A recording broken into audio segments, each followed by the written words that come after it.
my ramble until as soon as I see the eyes. Okay. Good morning. I am higher vibrations, and so are you. Today Good I am. evening, I'm Sultan. Yeah, please go ahead. A good evening, at least from my end of the world. It's awesome to see you, everyone. And this, I think we're going to have in general like a Q&A. We have a few topics and like questions from previous sessions, but it's probably going to be its own flow, freely flowing. So expect the unexpected, I guess. Yes. It's going to be a fun show. And it's 111 in Eastern Standard Time, Colin has said. So thank you for joining us, Colin. Hello, everybody. If you do have any questions of any kind, please feel free to comment. Um, and Carmen, I love you. Unfortunately, Colin was first, but Carmen's always first in my heart. Um, Anyone who would like to comment, we will incorporate it and respond to these questions, comments. There's a lot of stuff going on right now, y'all, like energetically speaking. Um, a lot of solar flares and stuff like that. And now there's a little argument about who's first. Colin, no, says Carmen. Carmen, I love you. But Carmen is first by default. So thank you, brothers, for loving each other this way. So we have a lot going on. There's we just have entered a space of ending of cycles that I've been getting for my personal life, as well as many. We have the end of the Kali Yuga just started on Monday. Those of you who are aware of what Kali Yuga is, Kali Yuga is 12:12 my time.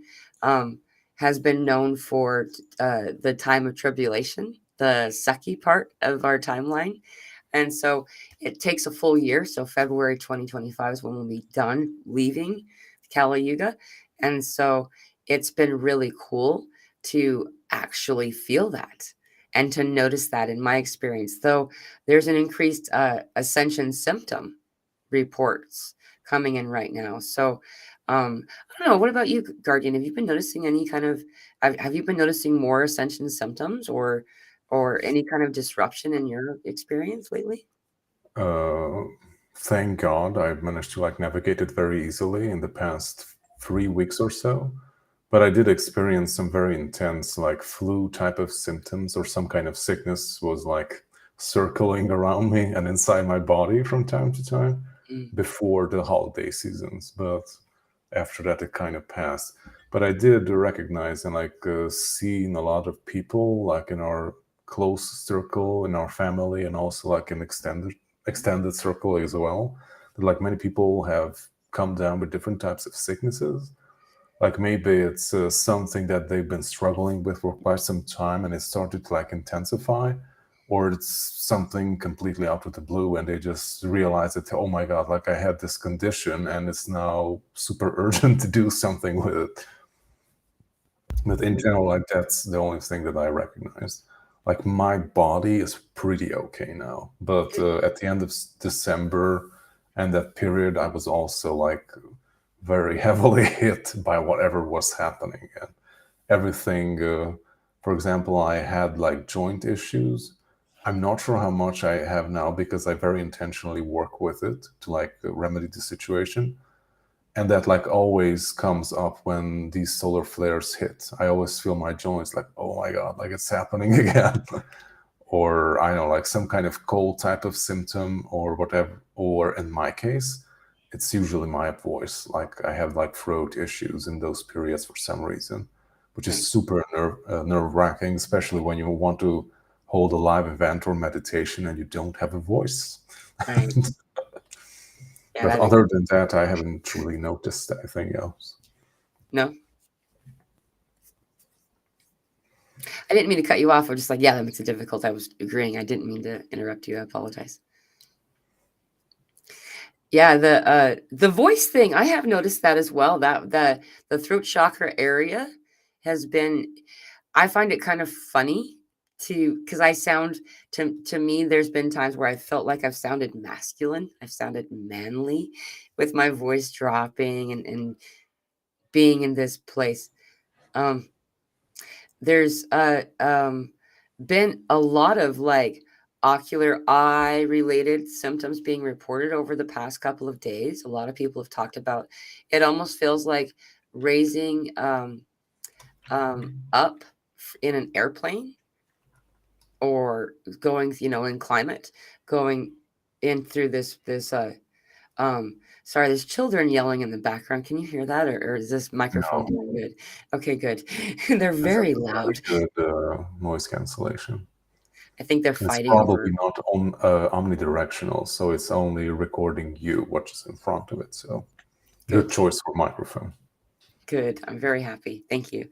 Um, the other thing that a lot of people have been talking about, is this experience of that I've also related to, of this increase in the ear related, like ringing, but also like the underwater hearing, like where it's muffled, a lot of ear kind of stuff, and increase in just fatigue, just don't want to.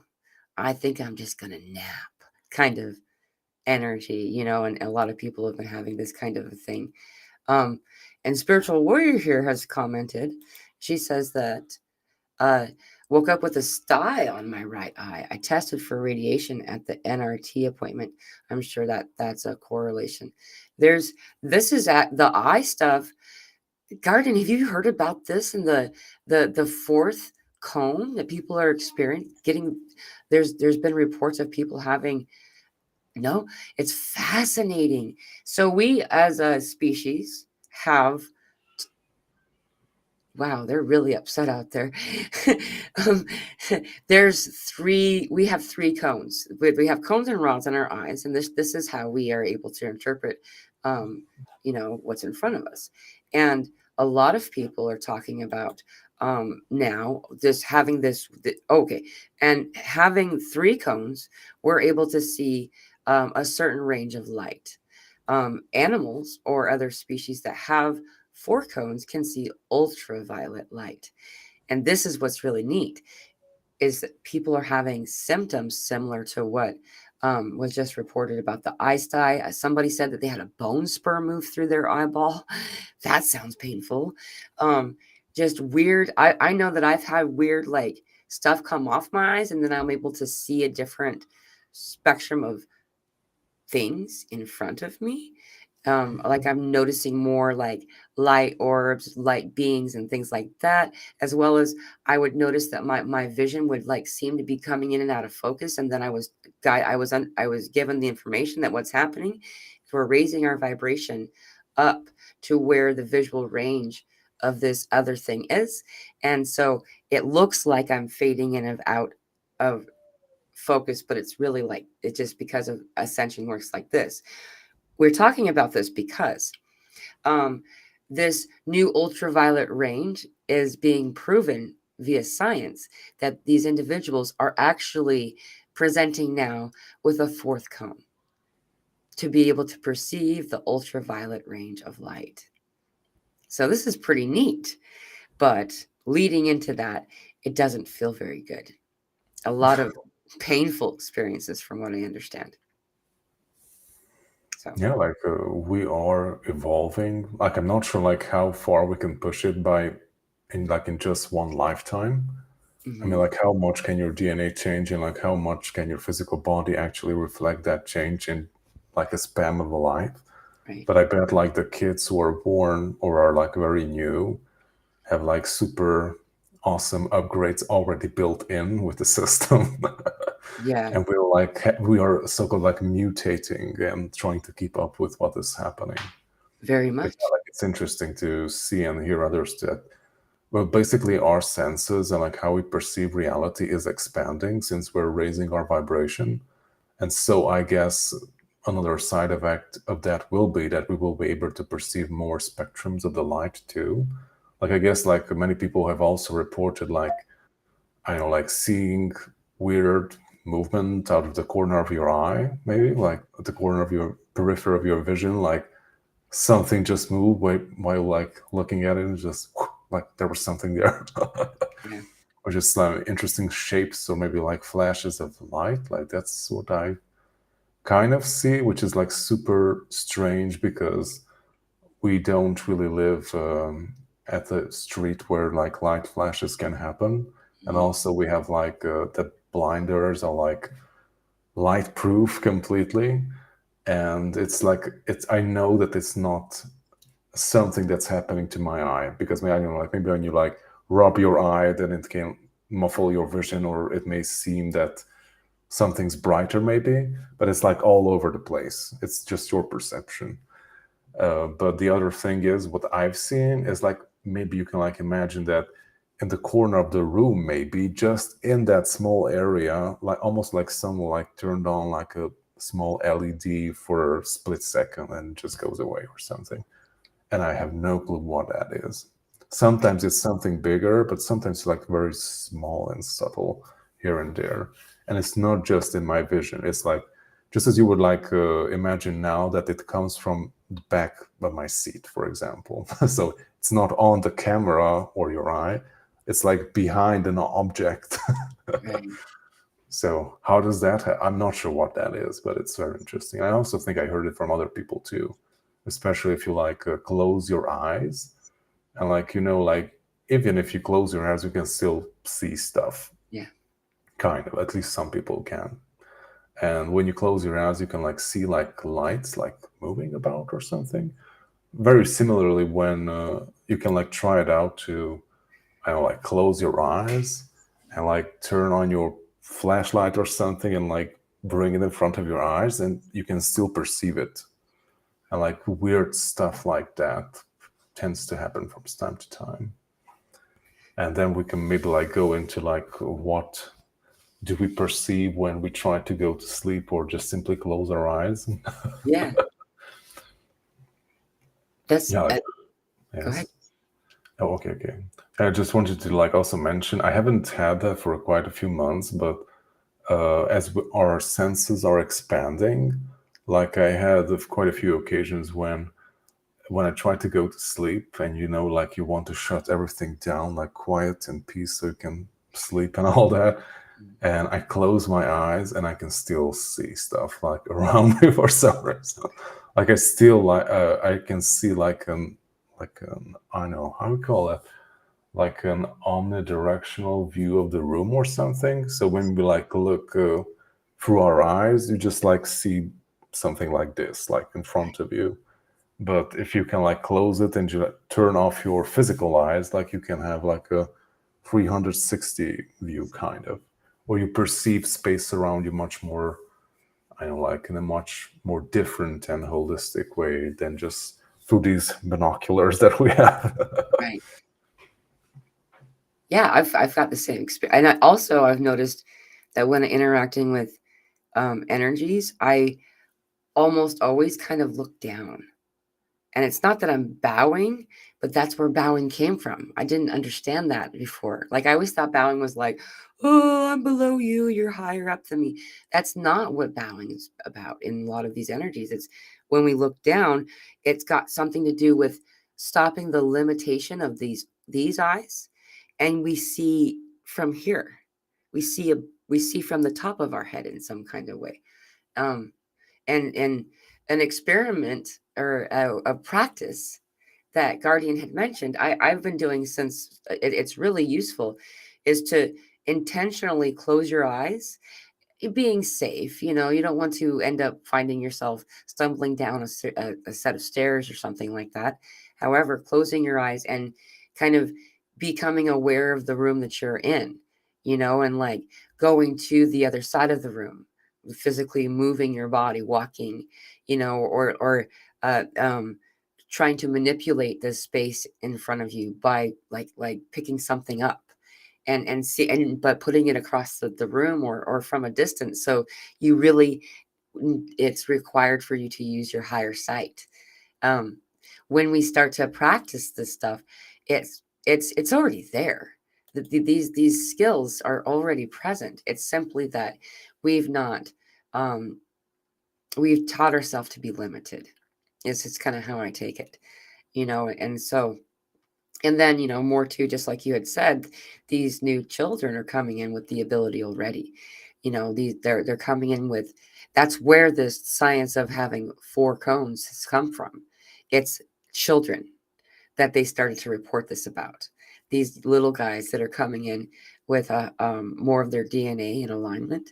The dormant DNA they used to call it junk DNA, and it's just in dormancy, and it's coming out, and that's part of this ascension experience that we're all going through right now.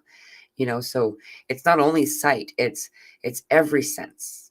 Every one of our senses is um, being upgraded and assisted in some kind of way in this way. And Terry commented here, my right eye has been intense throbbing and inflamed. A lot of people reporting eye discomfort right now. And often, not always, I'll hear again later on, after this, whatever the physical difficulty is, that as it fades or as it becomes easier to deal with, they find that they have something more. They're able to perceive more in some way. So it's pretty cool. How would you?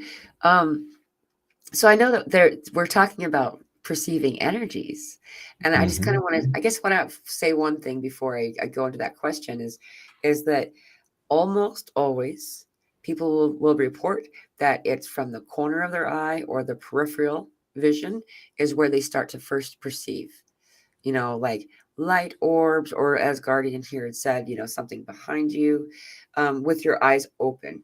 Usually it's the corner of the eyes.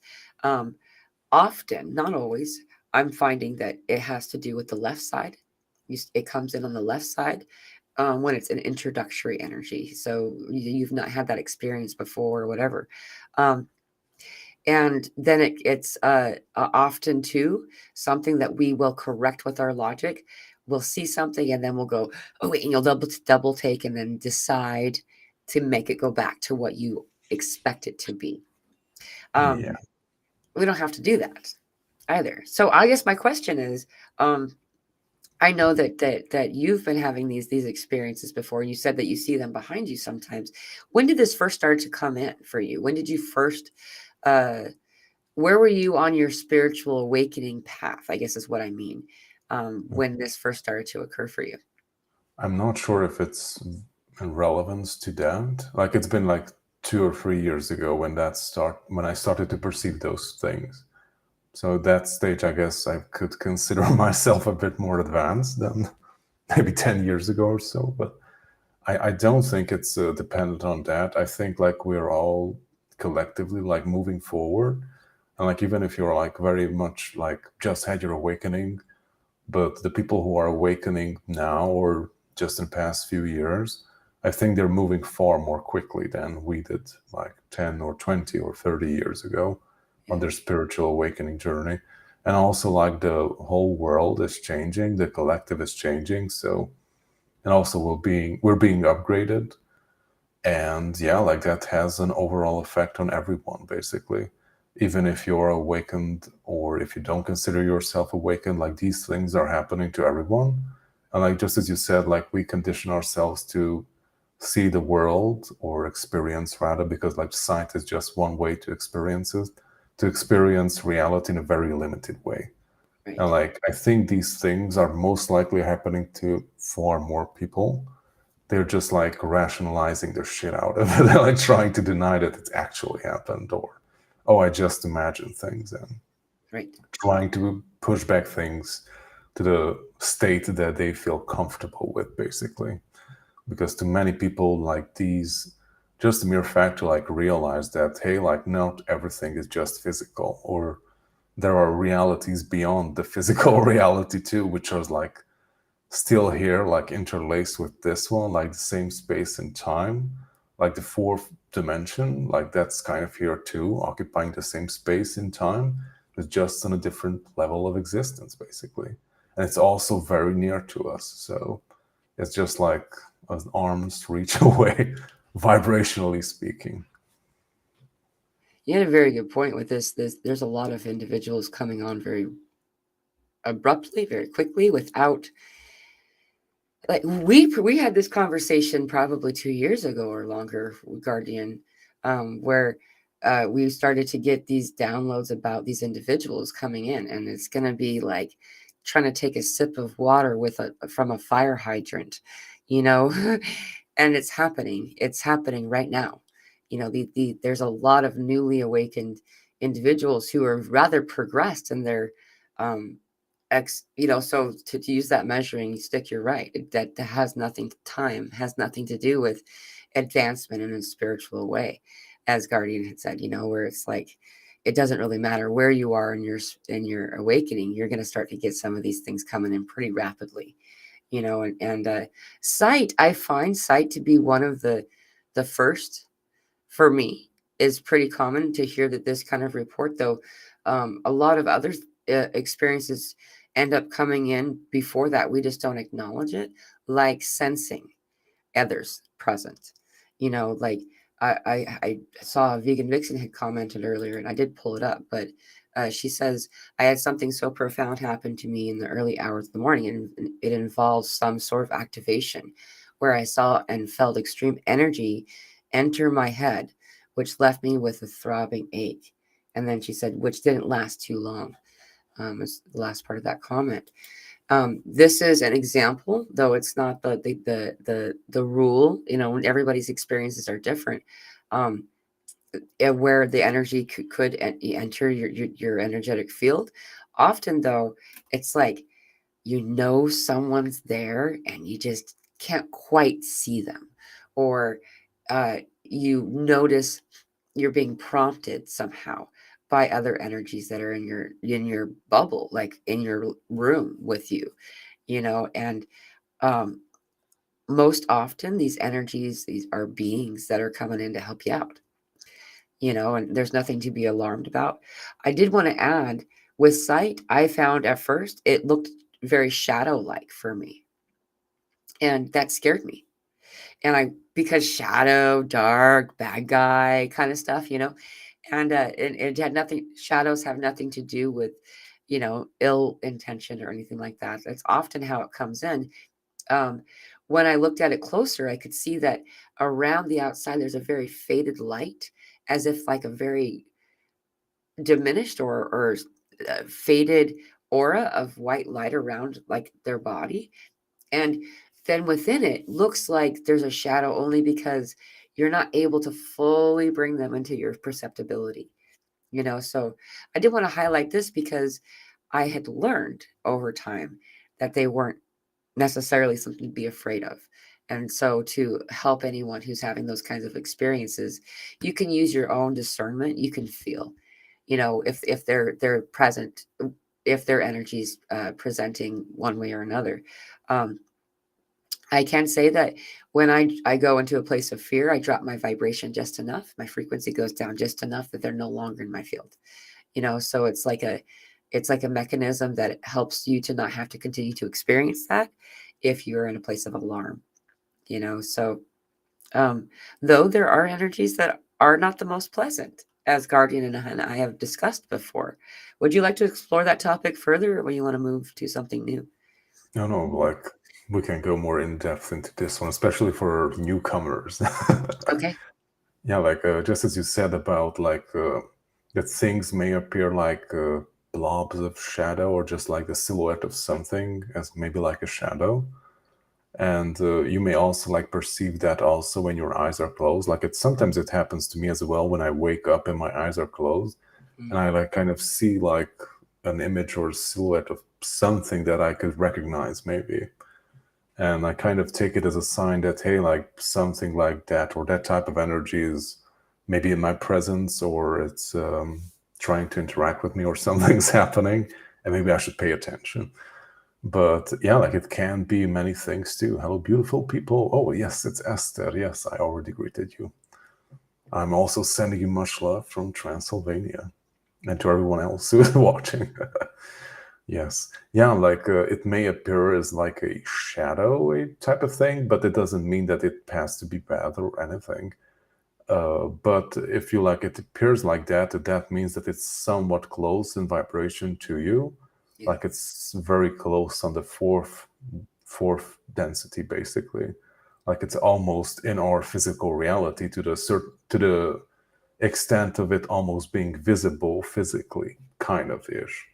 but and like that vibrational range, that many things can come basically. Like it can be good or not that good, or something completely in between that you like can't even decipher. Like is this okay, or should I be afraid? Should I send it away? But it doesn't feel bad or anything.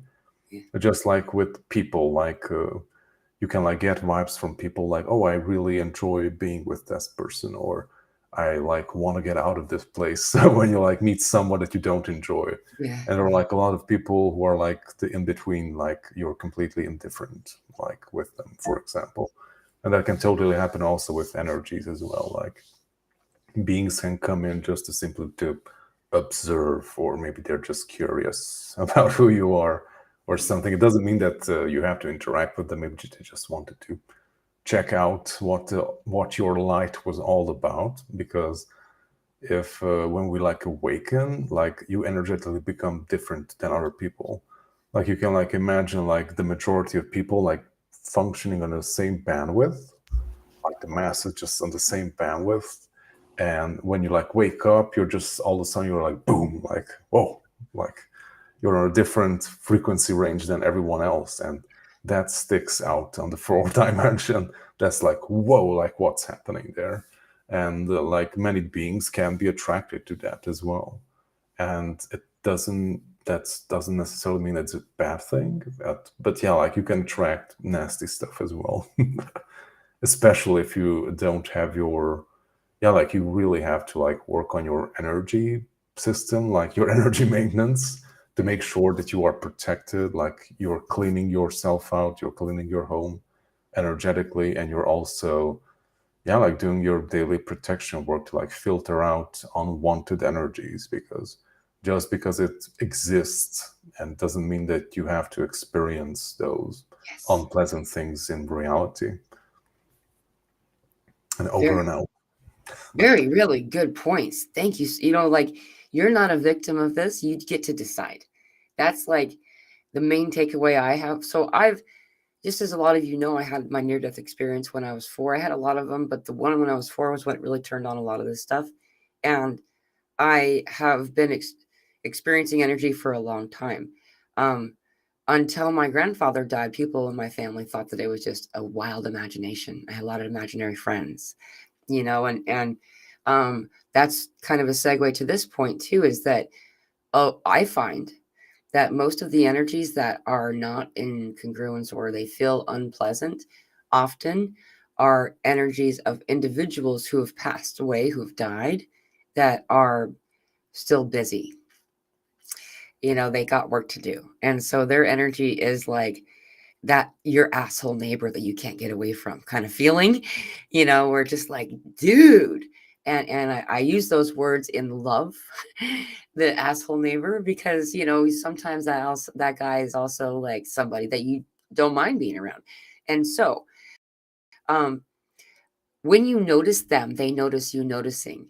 And when they notice, all of a sudden, it's like there's 5 people instead of one. It just happens that quickly. And so when you notice, and this happens this way, how can you help yourself? Is um, they come to you as attracted to your light because you are a natural transmuter of this energy that they have not been able to do their on their own, and they're coming to you for assistance. What that is you hear this example all the time. You know how like the person in the horror movie is saying, "Go to the light," and what they're saying is, "Go to Zoltan," you know, like they're saying, "Go to the person of the light," and so they do. They're like, "Okay, hey, I'm here now. What?" You know, and so what we are is a beacon of light.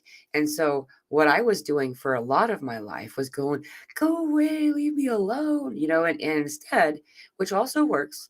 In a proper way, setting up your own energy, shielding kind of stuff. Though I've come to find that I don't actually do hardly any shielding anymore. And what I'm doing is it's different. It's shielding, but it's different. It's I don't know how else to explain it. It more than to say that I've become a beacon that they can always come into this light. And so this light is a funnel between God and Gaia, an energy between the conduit that you are. And as they come into this light field, um, they actually transform too, by the way. Energies who have been here wandering around for a long time after death, the longer they're here, the more distorted they become, animal-esque as well. Like some of those horror movies where they like, it's really not very a pleasant experience to see these energies. When they move into the light, they return to their most natural form. Especially when it And happens during the night. When yeah, we try to no, sleep, totally. and like Go ahead. weird things crawl on the wall. Like no wonder I was insomniac for most of my life. So You want to talk about that experience? yeah, we can we can talk about that too. Yeah, but I will I will let you finish the transmutation of the Okay. dense energies. And so as a oh, and also this is really a fascinating side note. As they come into this field of light that you've presented for them to then be able to be transmuted through, um, and this is done with love. It's this, it feels like it's called service, but it's like the word service implies work, and I'm finding that word's not really in alignment with a lot of the stuff that I like to talk about anymore. But that's what we call this thing, um, and as a result, they then are so full of gratitude that they feel me full, you, whoever's doing it. Thank you. The gratitude of releasing them, of assisting them, and it's I I I call that spiritual crack, because like that is an addictive like experience, it's like, wow, this is why.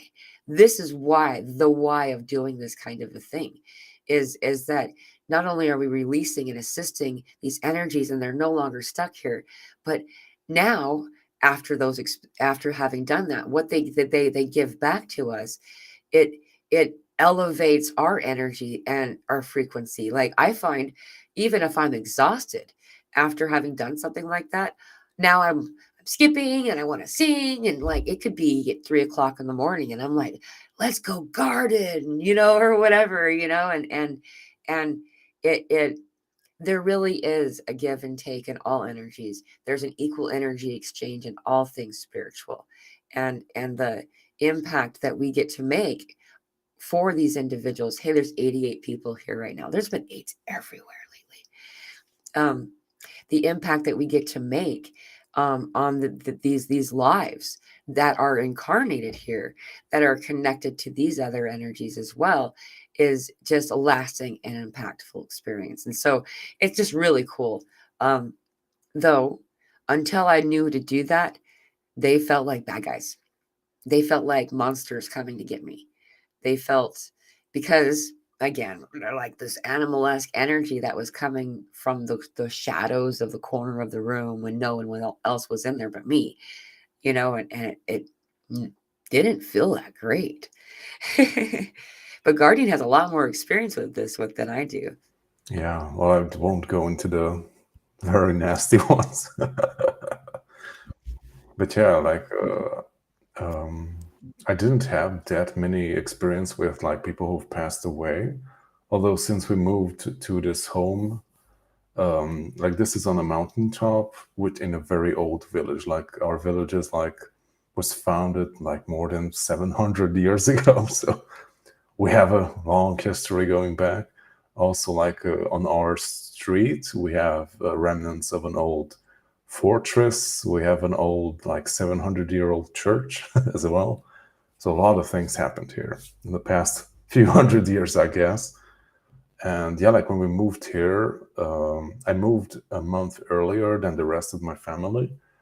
And wow, what was happening here? Oh my God. Like it's like some kind of, I don't know, like festival or something, like so many beings and people were just coming into the house. And I was like, oh my God. Close the door. Yeah, like, yeah, just leave me be for a night or something. And yeah, like I had to put up some boundaries for that. But yeah, like a lot of people just wanted to move on. Like basically that's the main purpose why we are doing this. That just as you said, that there are maybe human beings or like other types of disincarnate beings that maybe died 10 years ago, 100 years ago, thousands of years ago, and they just didn't manage to like figure it out or like transmute the things, the traumas, and the limiting stuff that they were experiencing. And they were like Yeah. stuck in that loop basically, and like experiencing it over and over and over and over again. And the more you go back and like the more time this happens basically, like the more distorted the energy can become if you like don't get over that specific thing, and like the more disconnected you become from your healed and integrated self, the weirder and more distorted things become. In some cases, like it can be like also energies like coming from another reality, like not even earth, who got stuck here maybe like tens of thousands of years ago, and like they are were like unable to like incarnate or transcend their sorry state or something, and they become very distorted because of that. And yeah, almost some people would call probably demonic or something. And yeah, like I hope not many people are experiencing those, but I had quite a few experiences with nasty energies like that. And yeah, like by the way, like I just found out like a few weeks ago, like there's this awesome channel on YouTube, The Alchemist Lady. The YouTube channel is called The Alchemist. I always call her The Alchemist Lady. And she had like an awesome video about the Blu-rays. And my jaw just dropped, and I was like, holy shit, like I'm a Blu-ray, like I'm so that. Like, and she was also talking about it that it's a kind of rare-ish, like not many people are embodying that spectrum of creation. It's also associated with wisdom and like the record keeper and stuff like that, which I'm also embodying. And Yeah. what really like hit me is that Blu-rays are able to like hold space in like very dark situations to like assist those very dense energies to be transformed and transmuted basically, to be healed again. And like not all souls are capable of holding space in such dark situations. But basically, in general, like I also think it's very much synonymous with guardians, basically, like the I was Blu-rays. going to say that. Like we came in to transmute some very dense shit in this world. And like that also means that maybe we had some very challenging family situations, or you have a very difficult life, maybe, and also that on the astral energetically you attract a lot of dark shit basically that wants to be transformed and transmuted. And yeah, like this really pushed me on like moving as fast as possible on my spiritual journey, so I don't go crazy, because like I was bombarded like one very intensely in the beginning by all these very challenging energies, to say the least. And that was a very huge catalyst in my spiritual growth, because I was like, I had like two options. Like, I give in and I become crazy, like an insane person or something, or Yeah. I choose to confront my fears and like transmute this crap out of my life. Like, Right. try to find a balance and like reach a good place in life, basically, because it's not an easy situation to be in. And they're called to you. They're drawn to you because that's who you are. They're Yeah, drawn to but in you. the beginning you don't know that. That's No. the weird stuff about it. Like, why don't you leave me alone? Like, Yeah. they're like, but And the more we say that, the more they come. yeah, and but you're the only one who can help. Probably not the only one, but there aren't as many who can probably do that. Yeah, but yeah, like There's a group here called the Guardians. yes, I'm sorry. There's a group here called the Guardians who guard the crystal cave. I find that, Oh, and it made me think of you. And I was like, because you had said there's about 100 guardians or so on this earthly plane. Isn't that what, like, kind of what you got total? There's I'm like not not sure, that many. like how many, but there aren't as many of us because there is no need for it, as far as I understand. So we are the heavy artillery. No, how do you say that? Like, if anyone's familiar with the ET 101, like it's a guidebook on how to live on planet Earth. And there were like listed different types of soul groups in it. And like, I'm not sure what the name of it is in the ET 101, but I definitely recognize it on the first read. Like, I'm that type of soul. Like, the one who like taking on all the heavy fire for the team and being on Right. the front lines, like protecting the healers and energy workers so they're not bombarded by all those heavy dense stuff. Right. Yeah, That's just if really you feel cool. like playing Warcraft or something, like we're the paladins who are doing soaking up all the damage for the team. You're the heavy artillery, Yeah. as Giovanna Marie says. Um, so how long have you known that this was an energy that you embodied? This did you just? I mean, I'm assuming this was just innate. You just do this naturally. You're a guardian Oh yeah, energy. like we do that naturally, but it took a very long time for me to like put together all this information because like there is absolutely like no source of information that like clearly like states these things. Mm. But the weird stuff about like my awakening journey was that I was listening to other people's experiences and I was like, hey, like I'm not getting that stuff. Like I'm getting all these dark and scary things. And like why I'm so different. And yeah, it was very Right. difficult in the beginning. Oh, you reminded me of a thing. So I also had uh uh some really I find that I don't know how to spell Adonai symbiote, but here's the kadosh kadosh. I find so I'm going to put this up on the screen so people can see the at least the spelling of this. Um, if you type this in, you'll find in a YouTube search engine. You'll find that it'll come up, but it's kadosh kadosh kadosh Adonai symbiote. It's um, a useful chant that brings in guardian. If you want guardian to come hang out with you, no, but like what I mean is energies of guardian. Like so, it's kind of like this. I've not I interpret it like not you specifically, though you have come in and helped me out, and a handful of times. Um, it comes it's almost like the SWAT team that comes like out of the ceiling with their like ropes out of nowhere and just coming like that's kind of how I interpret the energy. It the higher realms come in and just eliminate any of the experiences that are disruptive to us. Um, and yeah, it's kind of like Kung Fu Panda. Thank you, Jessica. Um, and so I find this to be incredibly useful and immediate.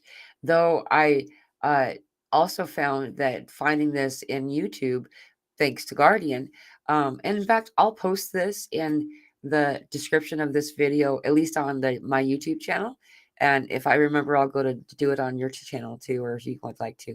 I don't think I can do it on your channel actually. The link to this video um, is something that Guardian shared with me, and it's an acapella of women singing it. Why is this impactful and important? Is it was like uh the bad guy spray so that my daughter could have rest at night. There were so many energies that were coming in. Where we had moved was a very disrupted piece of land, and there was a lot of distorted frequencies that were hanging out there and that needed to go, and that's why we were guided to move there. I didn't do it on purpose. I wasn't like, let's go find some stuff that we need to heal. But that's how it works is you just find yourself going to these places so you can help. And anyway, so what we did is I took this video and made it be its own folder and then put it on repeat or like and to recycle, and it just played all night long. And I just let it play for her. And when it was playing, then she was able to, hey, we just for 44 minutes and 44 seconds since we started. Um, While it played, it made it say, or it made it so all of the energy stayed clear and she could get some rest. So, I mean, you can use it for a long lasting way in this way, or you could just use it as a, okay, there's a problem. Hey guys, come help me out kind of thing too. So, Yeah, like definitely try that out. Like it definitely saved my life more times than once. So it's right. absolutely magical and very powerful. Like the way I use it usually is that in the beginning when I first discovered it, like I chanted it in my mind and like repeated it for a very long time. And somehow after a time, like your subconscious becomes accustomed to it, and it's kind of like Muscle stays memory. there. And I like created this subconscious protocol in my mind that if something happens, like that automatically will come up to like knock me out of a nasty experience or something. And it happened quite a few times that, especially when you like sleep and you're like very, your mind is not clear. Like if you wake up in the middle of the night, like you cannot focus or do some kind of intense energy thing because like you just woke up and you were 2 seconds ago you were in deep sleep. So, or also like in the middle of your dreams, for example, if something happens while you are sleeping and you're like not even aware that's maybe you're sleeping or something is happening, but you can definitely feel that something's wrong. Like something came into your field or like intruded upon your dream or something like that. And just like chant and repeat this in your mind. And it just like cancels the entire experience and like throws everything out the window, it removes all the nasty energies and like puts you back in a aligned state. Right. It's choice point. It's making you can choose. This is part of the free will Yeah, like you experience. have power over it, so don't be a victim of your own experiences. Like you can choose what you can experience. Like that's also what the old mystery teachings are teaching us about it. Hey, like you're the conscious creator of your own reality, and like you have power over the reality that you're in, basically. Like you have a very profound effect on what is happening, not Right. just within yourself, but also around you as well. Yeah. And also like I highly recommend, like if we're going into teachings, like check out the seven hermetic principles, like for example the Kabbalion.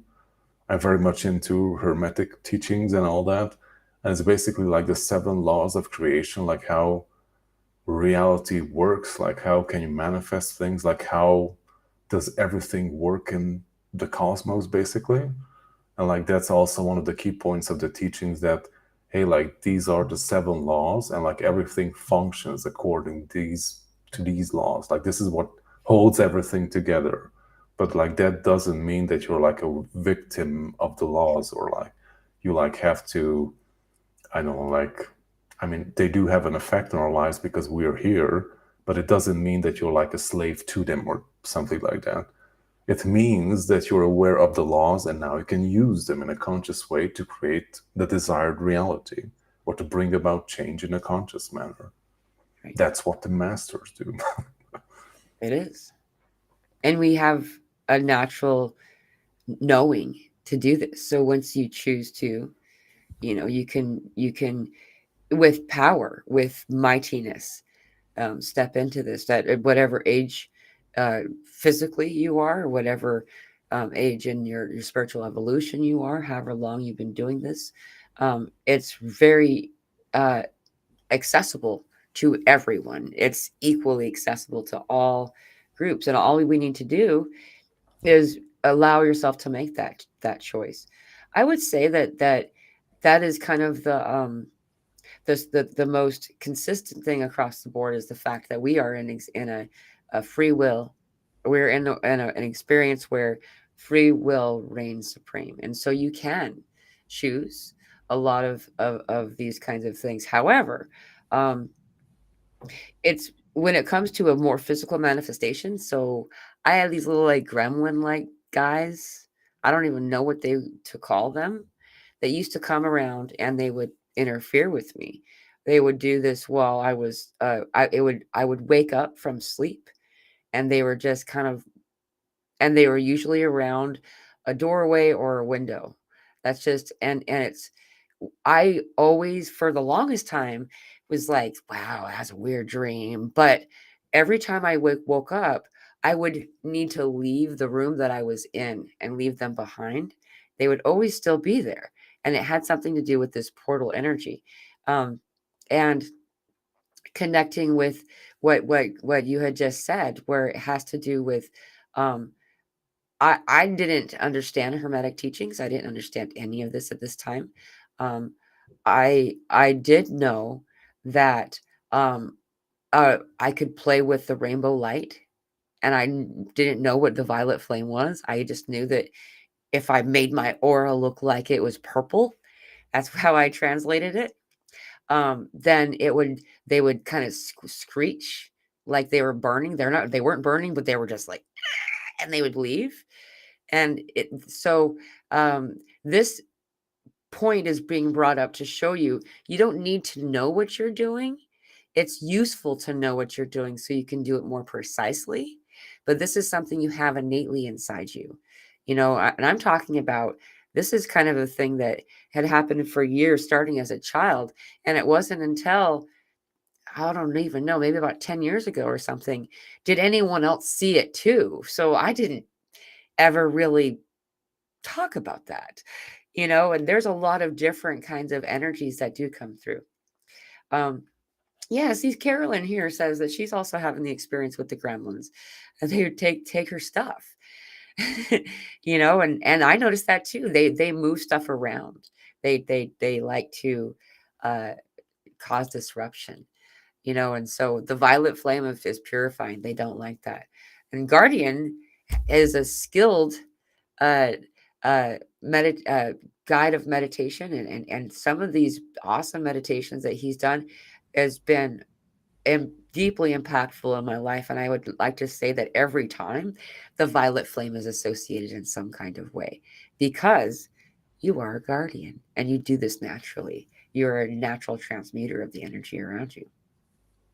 Yeah, like the violet flame is an awesome tool that everyone can use to transmute energies. So, yeah, like many people talk about like transmutation and like alchemy in the spiritual community, but like how the hell do you do that? Yeah. Like learn to work with the violet flame, and like that's the energy, the tool with which you can like transform those energies. Like transform that which is unworthy into something that is desired, basically. Right. And like the energies or things that don't want to be transmuted will basically leave that place because they are like not compatible with it, or maybe they just simply don't want to lose their distorted selves in the transmutational process, because like many of these beings, like the gremlins for example, like I'm not sure about them, but there are a lot of weird stuff on the lower astral. Like you can call them whatever you want. Right. There are the ones that scratch the bed or like hide under stuff. And I remember I watched an interview with an African shaman. I think it was called Creative Mudra, I think. And he was talking about all these different types of beings that live on the lower astral. And he was naming a few of them. And I had no clue about their names because I always say it's the boogeyman or something. But he was like describing their appearance and like what they do. And like, holy shit, like I know those. Like I've seen those too. And they're like this like dark mist type of things that like hide under things, and they can like scratch stuff, like you can hear that like scratching sound in the room. Yeah. And like the shaman said that they also tend to like scratch the back of children's, because like these things are like feeding off your fear basically. Right. Like, and they're like, but basically it's just like a show. So they're doing all these scary stuff to put you in like a disadvantageous energetic space basically, because if you're in fear then you're like frozen, like you can't really do much like that. And that's just like with bullies basically, like they prey upon the victim basically. Yeah. But as soon as the victim chooses to kick the bully in their nuts, then they stop doing it because like they can't deal with that. Yeah. And it takes getting finding yourself what it feels like up against a wall before sometimes we will say, you know, I'm done, or get around to kicking someone in the nuts. Yeah, it's also, this is a fun side note as someone. This is something that I've since become. This is what I do kind of frequently. I assist these energies. I'm aware of them enough now that it's kind of like doing the dishes. You're just like, "Oh, fine, I gotta go do the dishes." Sometimes, and other times it's like, oh, cool, I get to go play with the water. So it just depends on where I am. However, I can say this is that the vast majority of these energies are caged animal energies. They are a frequency that has been stuck here somehow. um, they're stuck. They were, and you're the liberator of these energies. What's weird about it though is that as a liberator, you're also an energy that they kind of often will think of as the one that's imprisoning them. And so there's this like almost this misunderstood energy that's happening. Once they are brought into this place of frequency, this light that's being sent, the kicking them in the nuts is often what compels them or propels them into their higher frequency that they wanted to go anyway, or away from this frequency anyway. I don't really know where they go. I don't follow them. Um, I can say that it is also an energy of gratitude as they're finally moving on all the way off. It's like, oh, thank God, and um, I can say this as well. The ones that are more physical manifestations tend to be the most ancient. They tend to be energies that, like these gremlins we're talking about, um, they felt as old as Earth. And I don't know how to. Uh, I'm not saying Earth is this many years and so are these guys. It's just they're very ancient. They've been here a very long time. Once they began to be liberated, it was scary for them because they wanted to go. They really wanted to go, and they were resentful that they're being caged here in some way. They felt caged below the veil, perhaps. Um, and then when they were finally able to be released, they'd been here for so long that they were full of fear. And so I would feel that fear before I'd feel the gratitude. So this is useful to know because that fear that would come in, I if it was interpreted inside of my being as I did something wrong. So I would try to take it back. And so just to let any of you know, if you're in this experience and doing something like this, that's what that is. So Yeah, like even if you like feel those unpleasant stuff, like that's not necessarily bad. It's just like your body is letting you know that, hey, like something's happening. You should pay attention to this. yeah, Like in my case, I feel this cold thing like rising from my back or something. Just I know, like you can like imagine a cat when they like I know, like they could become agitated and the hair on their back stands up. yeah, I kind of feel like yeah, that when something's near me and like, oh, like I can sense that something just came in. But yeah, like it's just your body letting you know that you should pay attention to this or do something with it. yeah. Okay. I want to read Elsa really fast. It's really funny. She's Yeah. like, job list, to-do list, dishes, goblins, shopping, a tree hug, clod collar, clothes on lid. Too funny. I just because it's a to-do. It's part of the energy that we need to clean up. And we often don't realize that the energy is collected in your house that you take with you when you go out shopping and stuff, you bring it home. This energy, this other kind of frequency does attach to us. And so daily maintenance, as often as you can anyway. I would say that I usually clear my energy as I'm leaving a shop and then as I'm getting in the car. And then, because there's just like sometimes you end up with a lot of energy and sometimes I don't even think about it till I've been home for some time you know however, if we don't clear this energy off our form, um, we also will find that it collects in the house. usually in the corners of the house, and it kind of it can stick around. Uh, a simple clearing. I use sage. Guardian can't stand the smell of sage, so he I has just other burned the methods. house. What was that? I just burned the house. Just burn the house down. They don't like that.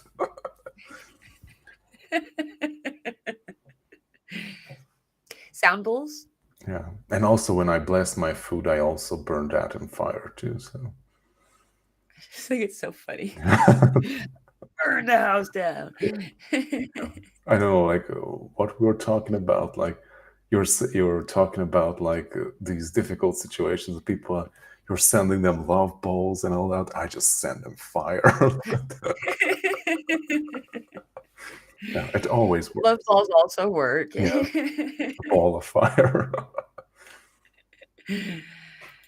Yeah, it's I use love as a weapon. Hey, it's 111 right now. I use love as a weapon in this way, and I don't mean weapon in the way that we kind of think of it, but you can hurdle love at energies, at frequencies, and it can amp it up. And if it's something that's beautiful and awesome, it gets stronger in that way. And if it's not, it kind of like it disintegrates it, it melts it. It looks like it's just I don't know. It's like cotton candy in water. It just, and it can, uh, though burning it. How do you do this method of burning? So for those who don't know what we're talking about. Oh, okay. Just as we were talking about the violet flame and like transmuting with it, like you can extend it, not just, I mean, you can use it first on yourself, of course, like purify yourself. And as you're getting used to the frequency of the violet flame, like I use the eternal fire, like that's like a fire made out of white light, which is like encompassing all the spectrums of the rainbow, but you could definitely do it with the violet flame too. So first off, like just get used to the energies of the violet flame. Like, how does it feel? Like, how does it look? Like, what does it feel like when something dense is being transformed inside my body, for example? And as you're starting to get used to that energy and like how it works, then the easier it will be to like amplify that and to like call it forth. Like in the beginning, when you're like not really used to it or you've never done it before, it probably won't be much, it won't be very strong or potent. But the more you do it and the more you are able to like feel that frequency inside of you, then after a time it will be just enough just to think of it, just to think of it and like bring that feeling up when you're in the violet flame and just you're just there, like you're all in encompassing the violet flame. And of course you can like expand it to whatever distances you want, but don't use your life force energy. So Yeah. like And bring you it do that. from source and like ask him to like fuel the fire and to extend it, and just simply ask the violet flame to like transmute everything around you, like all density, fear, doubt, like all stuck energies, to like clear out everything and transmute everything into like white light or however you want to perceive it.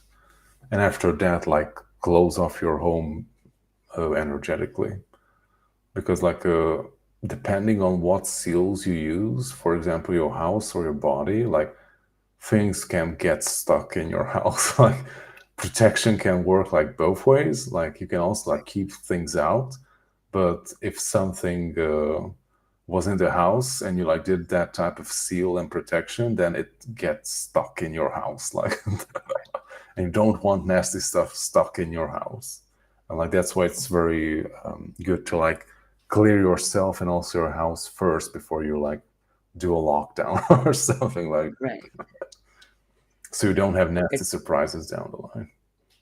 it's like fencing in your garden, so the rabbit doesn't get in your garden, and then it turns out you fenced the rabbit into the garden, Oh yeah, right? we had the much nastier one. How do you call those fences? Those electric fences? You have an electric fence. Just electric fence. Okay, so around here we have like a lot of bear problems, and like one of our friends had like a big cornfield, and it was protected from the bears with an electric fence and also from the wildlife. And they did a maintenance on the fence before they went to on a 1 week vacation, and the fence was down for like, I don't know, like half a day or so. Then before they left, they like brought everything back online again. And when they came home after a week, like all the corn was like toppled down, everything was like flattened out. They locked in 5 bears and they couldn't Five get out. bear. Oh my goodness. So be careful Wow. with seals and protection. Yeah. And that's a very important point too, is that this is where we get the flame from to begin with, is this uh it's a soul spark, this place inside our heart center. There's nothing in there but this light. Like there's nothing. And so starting from this point and expanding it out, you're transmuting and pushing out all energy that is not of this light. Um, and I don't know. Perhaps you could expand on this further. How you access this soul spark and use this to ignite the flame, since you're the fire guy here. Okay. I'm the keeper of fire, yes. You're the keeper of fire. Well, basically, that soul spark is in our heart center, and we all have access to it. It's always with us. Like that's what is keeping us alive, and like that is the part of us that like moves from one life to the other. Like it's the part of you that can never cease to exist, basically. But I mean, you cannot get rid of it because it's you in the most purest sense. But you can like forget about it or like have a lot of blockages and junk in your heart and in your being that like pushes it down or like suppresses it, and like it no longer shines as it should originally. And like that's when a lot of problems show up in life, when maybe like heart diseases and like all types of blockages, because like you're keeping its light or its potency like suppressed by a lot of crap that we accumulate throughout our lives. Like those can be like I don't know, like belief systems that are like very detrimental, and I don't know, like maybe you had a few experiences or traumas that are like have like shut you down. You're like afraid to reach out to other people, or you're completely blocked energetically. And basically, the only way to like work through that is to like work through all the traumas, basically, all the limiting belief systems, and to just simply be with yourself and like let all the crap come forward. And like that's where like many people in the beginning of their spiritual journey kind of like get scared off, because like when you start to work with the heart, like it will show you all the crap that you've been hiding from throughout your life. Like all the nasty stuff that you were avoiding, it will bring it up and show it to you. Like, hey, like this is holding you back. And like you need to deal with this first if you want to get to the heart energy. But yeah, like, but you can speed up the process and make it much lighter with the violet flame, for example. Like, work on a daily basis with the violet flame, and it will supercharge the whole process. Like, it doesn't have to be difficult and painful. Like, you can make it a lot easier and lighter for yourself. That doesn't mean that you don't have to do the work, it just becomes easier to do it. Right. And to feed this energy of with God's light is this continuous funnel of light. That's your life force, the guardian here, there that you just mentioned previously. Is this accessing this does um, expand anything that you're sending out. And so if it's love, if it's it's been fun to see some of the comments. Some people are like, yeah, I'm going to start using fire. Or I prefer the love bomb. And whatever your weapon of choice, like whatever your weapon of choice is. And again, I use the word weapon lightly, but it's also what we are talking about at the same time, because it's a different, oh yeah, here we go. Like right here, Terry says it. She says, uh, yes, love is my weapon of choice. There we go. And it's a Oh, yeah, direct like quote the in terms. eternal fire doesn't like it to be used as a weapon. Like I did it in the beginning, and I got restriction. I mean, like, okay, What like no happened? more fire for you. Really? Until Really? the point I realized that hey, I was not using it in an appropriate way. Right. Right. Yeah, like it has its Yeah. own consciousness, and just as like the violet flame, it has its own awareness. It is alive. So Yeah. Wow. I love this. I hadn't, and that's true. There's a consciousness associated. I hadn't, yeah, translated that fully. And when using, same was true with using. I guess that I just assumed too that when using the love energy, because it is innately love, there's it can't be contrary to what love means or what love delivers, I suppose. And so it presents self to assist, to uplift.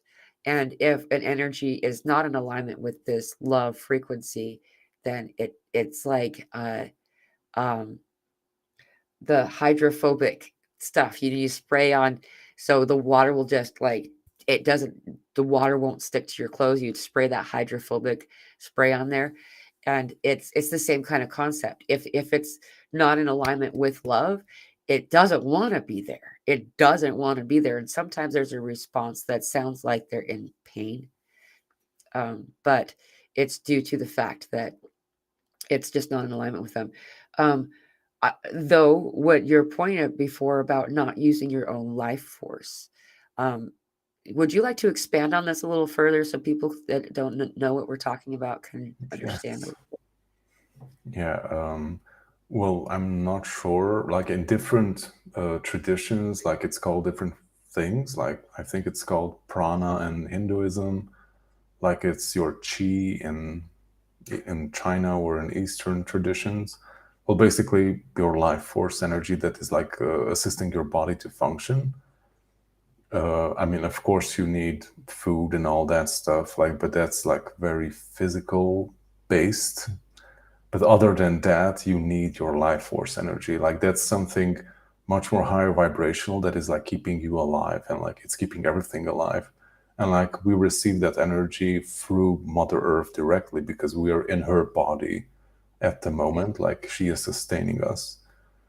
And it's something, I mean, you accumulate a certain portion, to a certain extent, you can accumulate within yourself whatever quantities of life force energy that you need in order to function. It's not advised to like supercharge yourself. Like I tried it, it was horrible. Keep it in balance. You have to have the, just as with like breathing, you have to have the inhale and exhale. You can't just breathe in and you're going to pop. Or I don't know. We weren't made to do that. So it is important to always have this flow of inhale and exhale. Like that's what everything does in creation. Like there's this constant flow and movement of energy there, and whenever there's like stuck and accumulated energy, then there are problems going to arise there. Like that's, for example, like inflammation in the body. It's a lot of accumulated energy in certain parts of your body.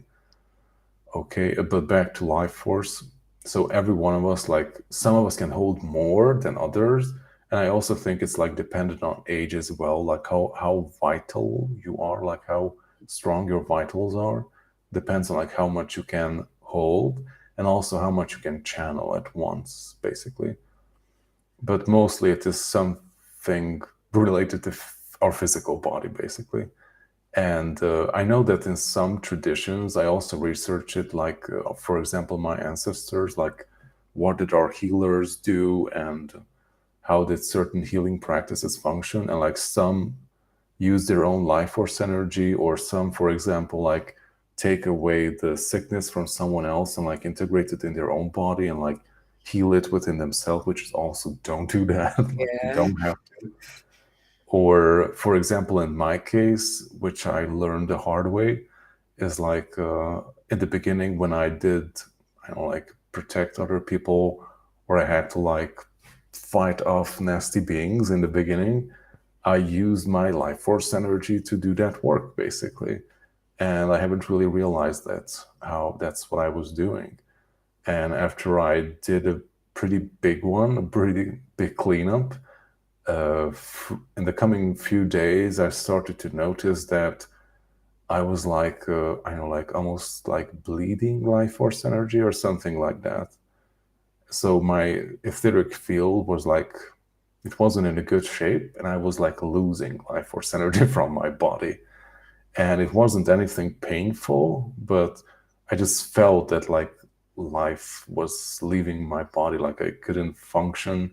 And I was just like breaking down, like hour by hour, just becoming weaker and weaker.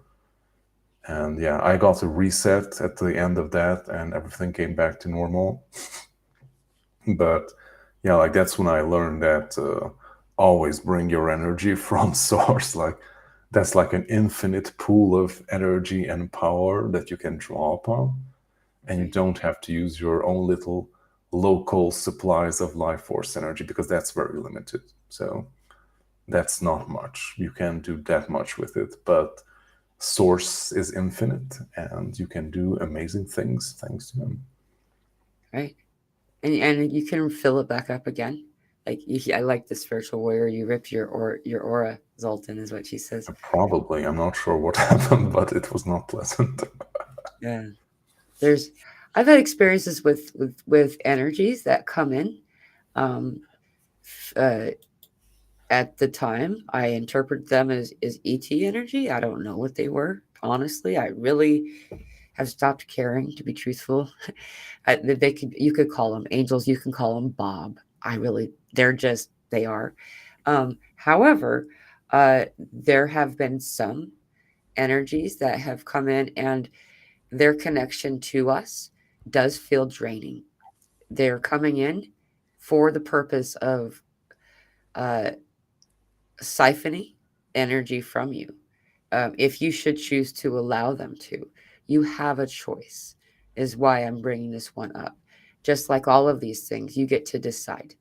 And so if it doesn't feel whatever it is that you're doing, if it doesn't feel like it's helping you, and you're noticing something going down, you're not there's no, oh no, it's too late. It doesn't ever happen that way. You If can you're still alive, it's not too late. So right, right. You can always fill yourself back up with this light, with this life force. The life force is an inexhaustible resource. This is meant and always will continue to be funneled into you. You're already getting it naturally, automatically. You can amplify the quantity that's coming in while you're working with something. And I find this, like Guardian had already stated, I find that this is important to do. Um, when I'm working with multiple energies, I need to be very clear that I'm pulling in a wider bandwidth of this light into my physical form. Um, and as Guardian had mentioned, because yeah, I'm 44 years old, um, I don't keep that much energy, life force in my body, and so I only do this if there's a constant stream of it being used and sent out. Um, I found that if I try to fill myself up with that, it doesn't stay anyway. It's not nothing bad. I'm not gonna like. It's not like a Ziploc baggie that you fill too much water in. It's not gonna pop. It just constantly moves out.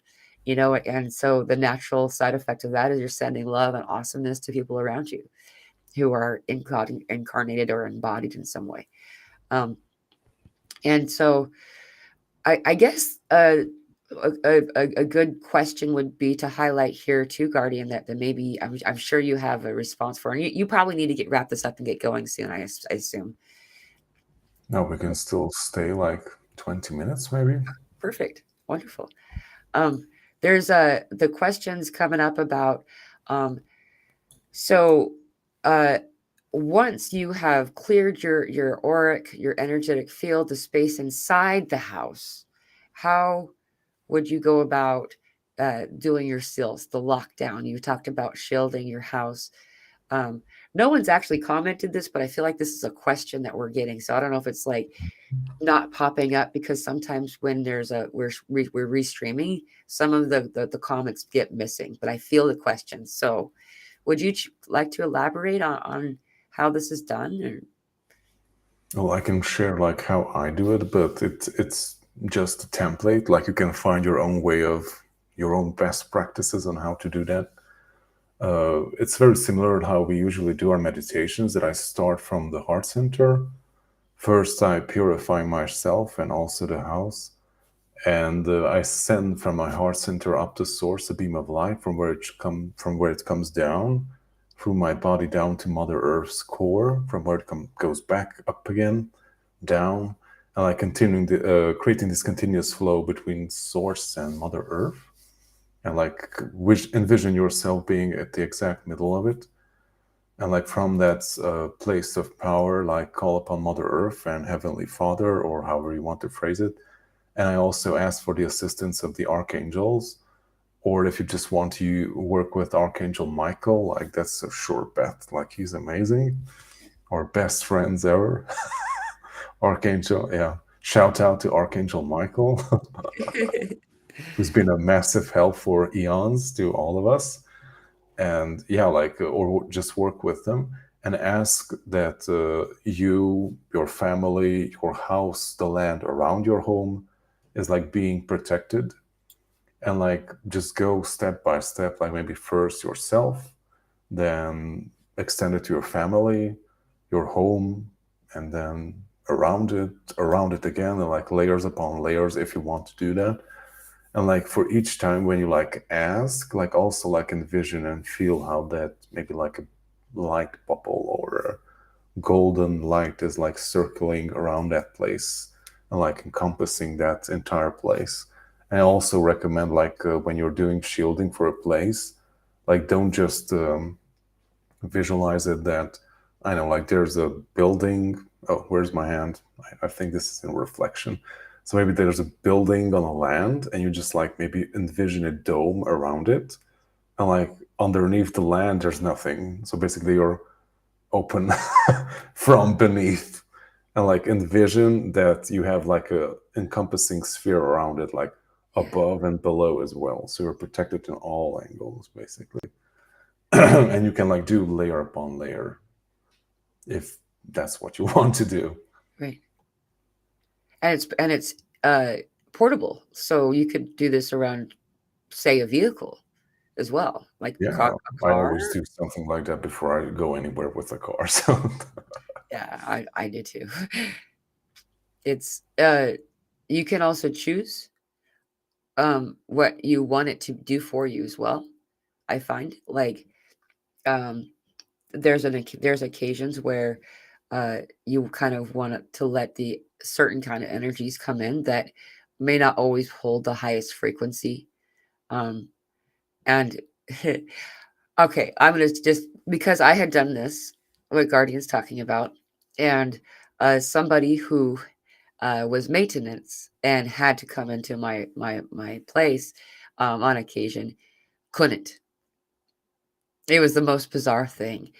Every time this individual would come around, like he would like start sneezing and coughing, and before he could even come into my house, and it was just all of a sudden he couldn't come in again, and it just was the and so and this person I knew was definitely an energy that, I mean, I would have my kid go to a babysitter before he came around because he just wasn't a good energy.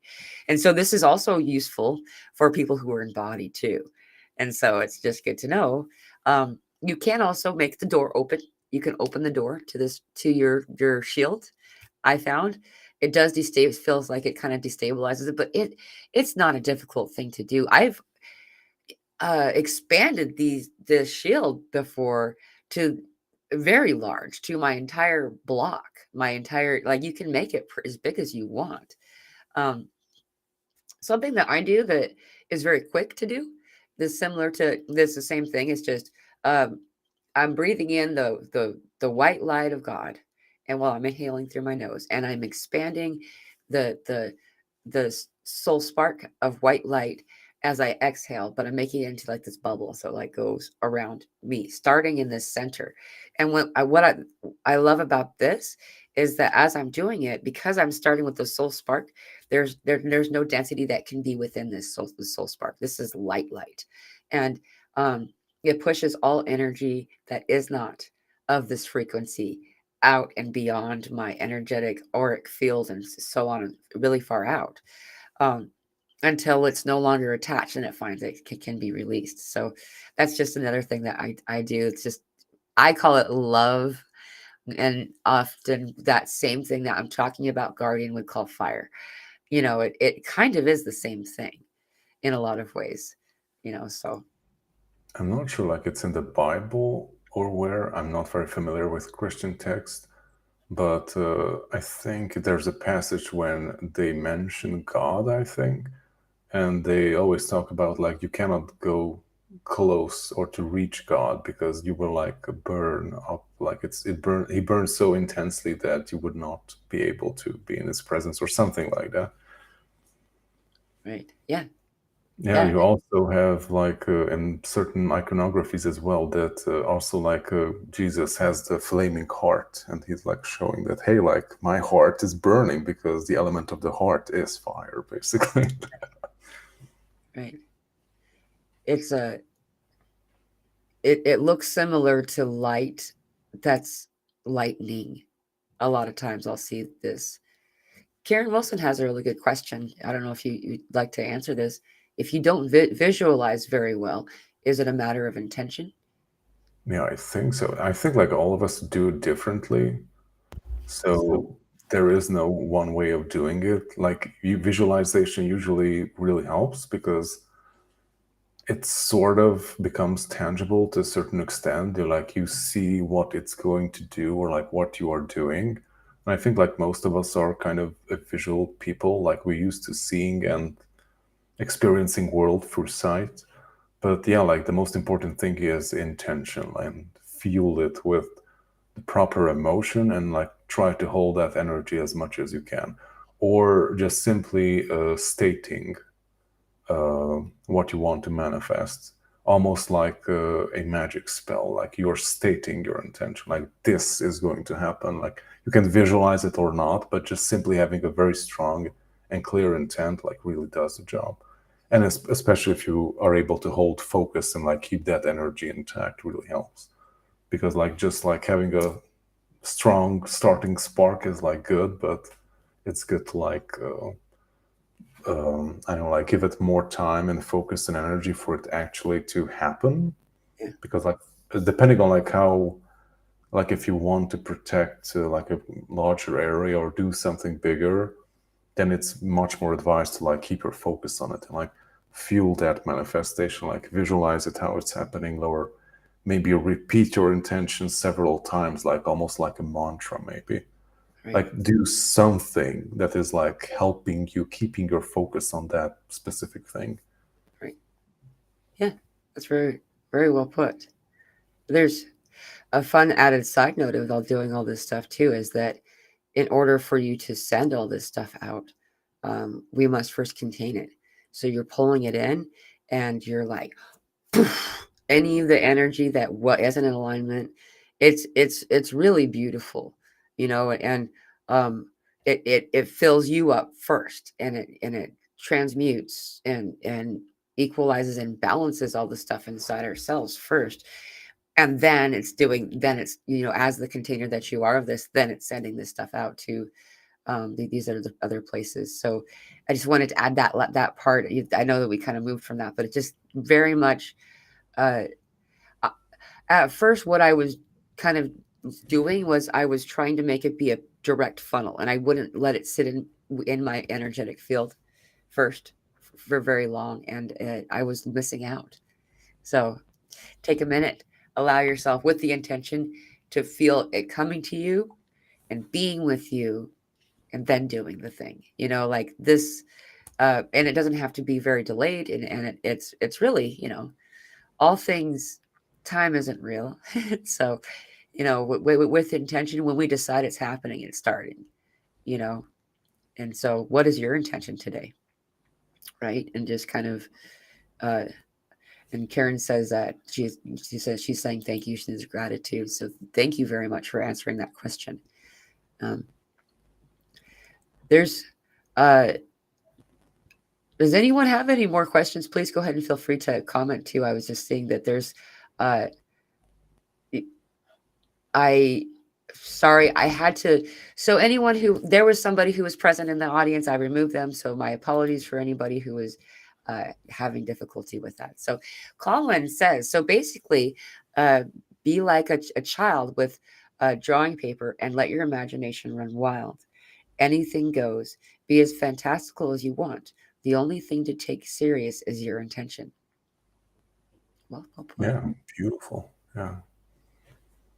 Yeah, like there's a very good reason why like creativity and like imagination is like being stomped out with people like in a childhood almost. Like, oh, you're just imagining things and like those things aren't real. Like grow up already. Like we like push away and like diminish our creative faculties and parts of ourselves. And like that's a super important part for manifestation, basically. Like all the great inventions and like groundbreaking stuff that happened in the world were brought about by people who had a great imagination Yeah. because they could visualize and like create all these fantastical things within their mind and then create it in the physical. It's amazing too when we find out we think we're using our imagination often we find out later on that we're not the only that simultaneously multiple people here were getting the same thing. It's fascinating to learn and that a lot of our imagination is truly channeled information because you are an appendage of God.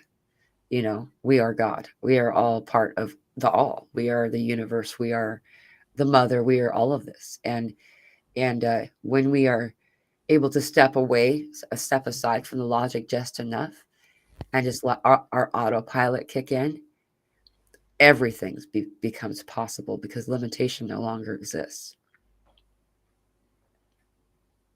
Yes. Yes. And in closing, we kind of Mm, went away from the topic of like deceased loved ones and stuff. And we had a question from Jacaranda Marie. yeah. And yeah, we haven't addressed that. So she asked the best way to connect to our loved ones who have passed away. Like, do you want to address that first? Like, maybe share your Yeah. experiences? Um. So, first of all, one of the things that I've noted over the years, because I am somebody who connects with those who've passed, I've always been that person, at least as far as I can recall, um, is that I have they that within a week or so of their passing, they are very accessible. However, I find that about after this window of time, often they move away for a time. And I've always translated this as, and this is just so you know, because sometimes people are like, well, it's still not working. Sometimes, not always, but sometimes these energies, these people are doing like spiritual counseling, I guess. They're doing their own work and uh time doesn't exist, I guess too is part of it as well. But um so if you're finding that this isn't working, often they're busy. How do we connect with them?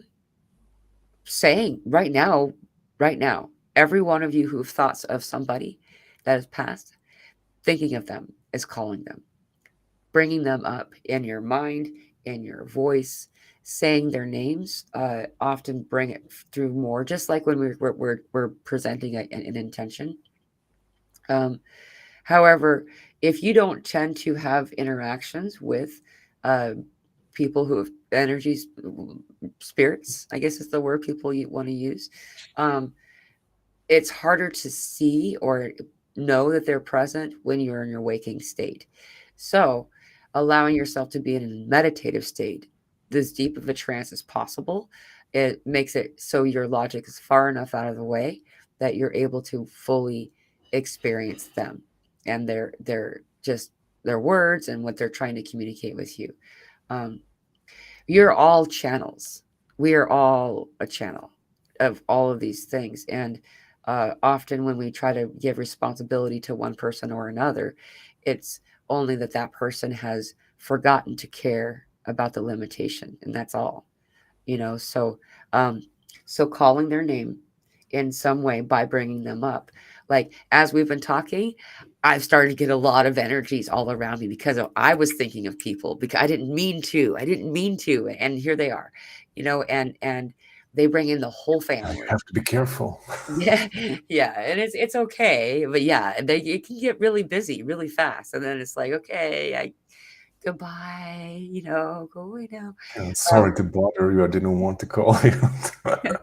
Get back to your tea. um, what do you do to translate their communication once they're here? Because calling them is the easiest thing to do. Um, Once they're present, how to translate who they that they're there. Often we can ask spirit to do certain things. The easiest thing that spirit can do is move water, especially water that's already in motion.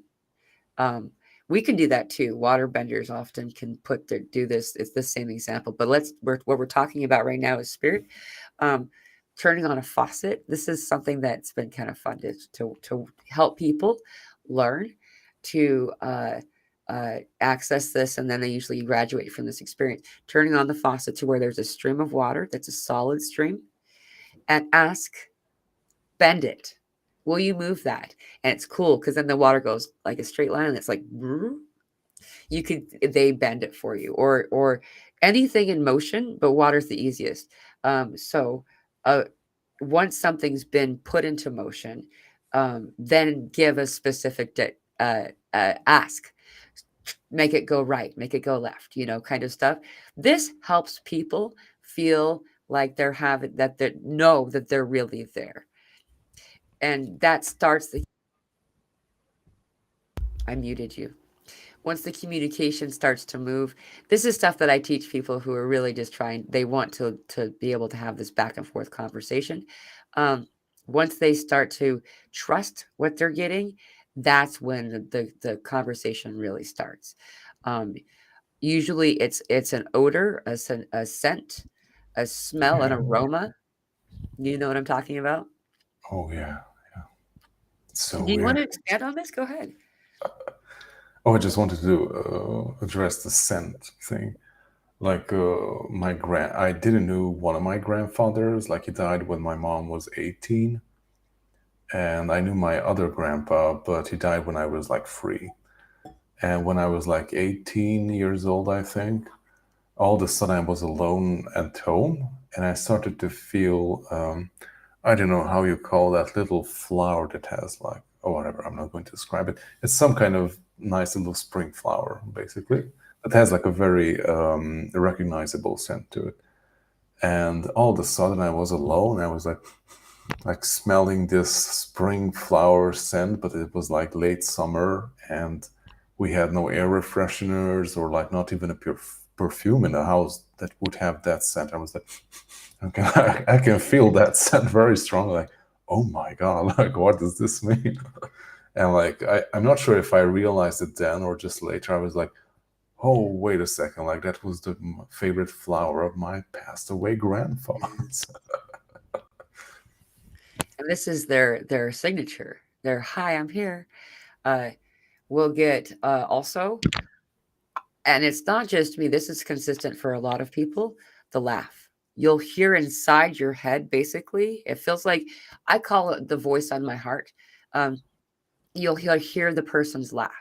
Their laughter is a signature. That it's the resonance of their name, is their laughter, and so we'll get laughter that will echo in, um, and this is their way of saying it's me.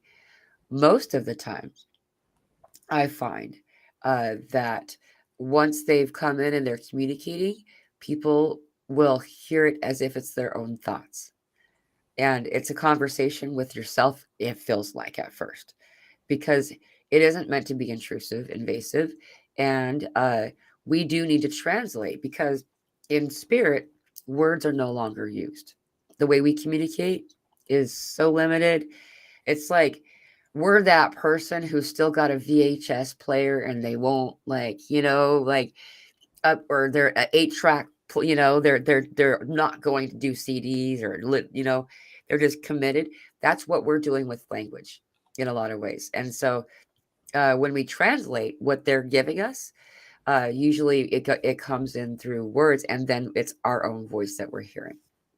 So we could use channeling methods too, of like automated writing, and what is automated writing, Guardian? Because usually you describe this so much better than I do.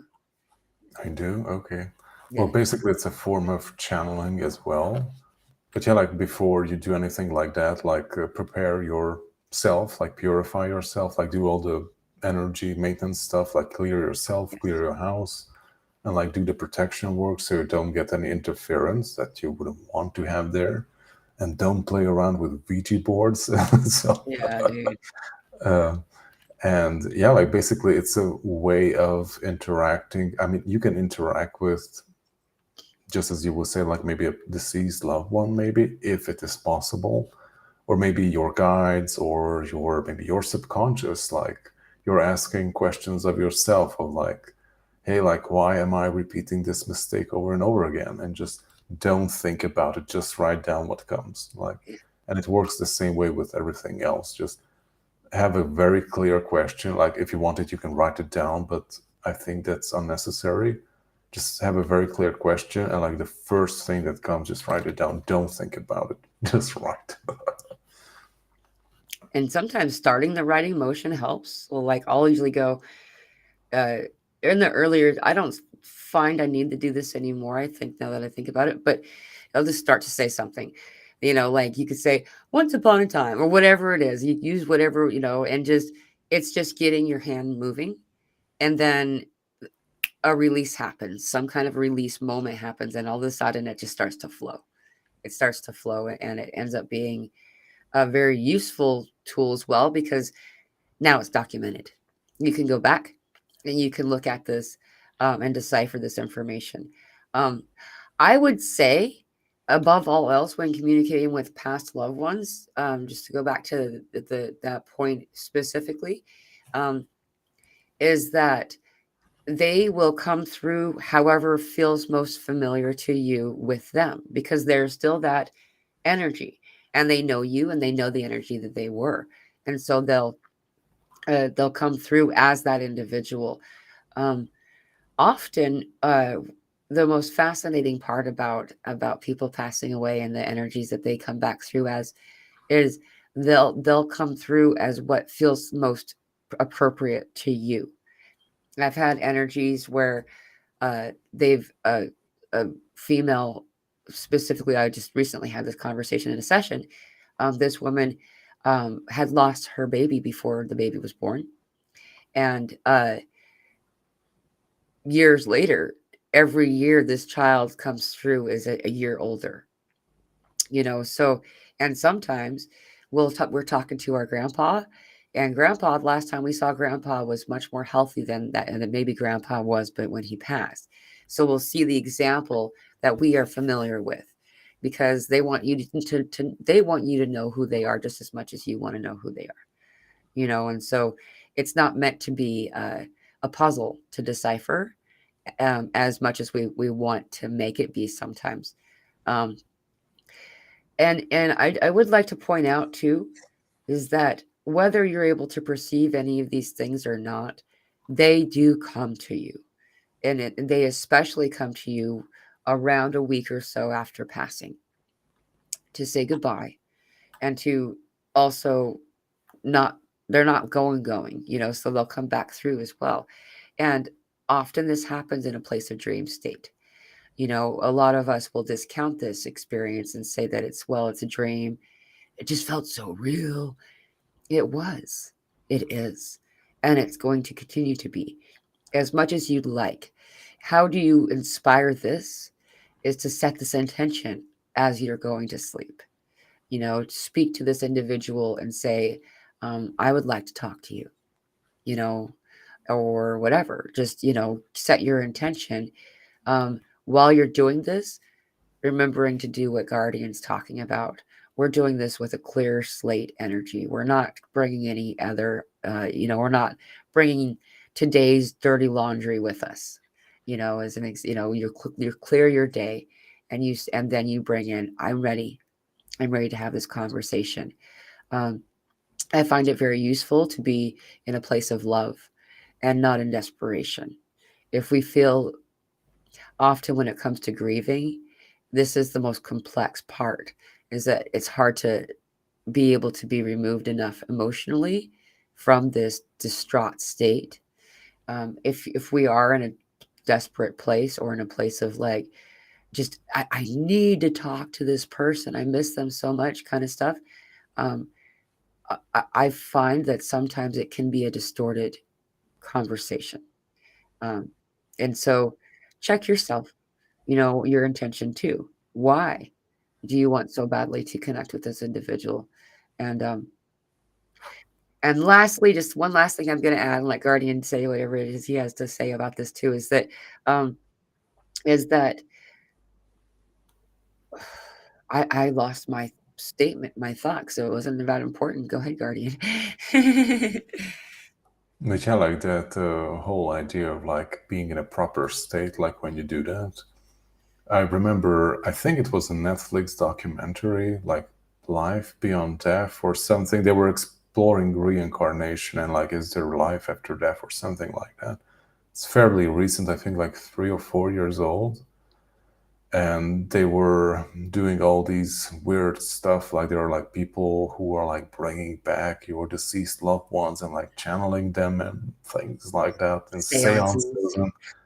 And yeah, like you could see like those the family members were like desperate to like talk to grandpa and like to know that he's okay or something like that. And you can like feel like, dude, like this is so messed up, like this is so distorted, like you should not be doing this, like leave grandpa alone. Right, Like you drag the poor guy through this channel to this weird to do this weird seance, like leave them do their stuff.